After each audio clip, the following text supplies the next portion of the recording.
చూపిస్తున్న చెట్టు ఇట్లా 3 గొలలు బయట వేసుకున్నా. ఇట్లా బయట వేసుకొని దాదాపుగా నెల రోజులు అవుతుంది. ఎందుకనంటే నాకు ఆల్రెడీ అన్ని పోతాలు ఒకేసారి ఇట్లా పోతాలన్నీ ఒకసారి వెళ్ళకుండా ఉండాలని ఇట్లా బయట వేసిన మంచిగా పసరు ఉంటాయి. మన దాకా కాయలు గీసింది ఇది. ఇప్పుడు చిన్న గొలలు చేసుకొని మరి అయిందా కాలేదా చూసి అయితేనేమో కడిగిస్తా, లేకపోతే అట్నే ఉంచి మిగిలినవి కూడా బయట వేసుకుంటాయి.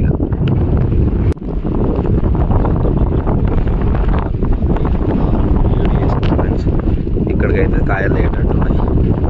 సరిపోతుంది. అంటే ఈ చెట్టు ఎట్లా ఉంటుందో కూడా దీని గుణం కూడా తెలుసుకోవాలి కదా.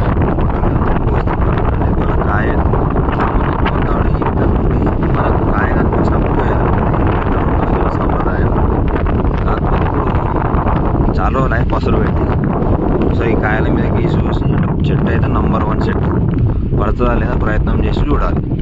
మనకు అన్ని రకాలుగా కలవడాలన్నమాట. మంచి చెట్టు అని అంటే మనం ఏ టైంలో కోసినా మొగుళ్ళు వచ్చినా ఏది వచ్చినా అన్ని తట్టుకొని మనకు కలిస్తే మంచిది. ఇప్పుడు ఇది పొట్ట మీద కూడా లేదు. అది మనం దేవుతే దాదాపు జానడి కన్నా ఎక్కువ పోతున్నాం అన్నది. వీడికైతే కాయలు అయ్యేటట్టు ఎక్కువ చూపిస్తాం. మనకు దాదాపుగా 7 కాయలు లేని సరిపోతుంది. మన కలువడానికి ఈ మాత్రం సరిపోతుంది. కొలగూడెం చూసుకున్నట్టయితే జానడి మీద బెత్తడు ఉంది. ట్రై చేద్దాం. ఈ 3 కాకపోతే ఇంకా మీద ఇంకా 7-8 ఉన్నాయి. అవి అన్న పడుతుంది.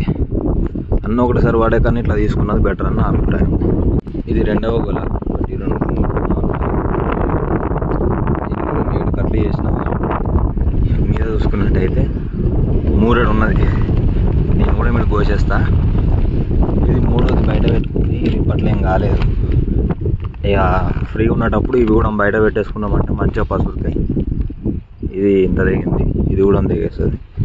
ఈ 2 గొలలు గీసుకొని అంటే హ్యాపీగా ఒకటేసారి 7-8 గొలలు గీసుకునే కన్నా 3-4 గొలలు గీసుకునేది బెటర్ అన్నట్టు.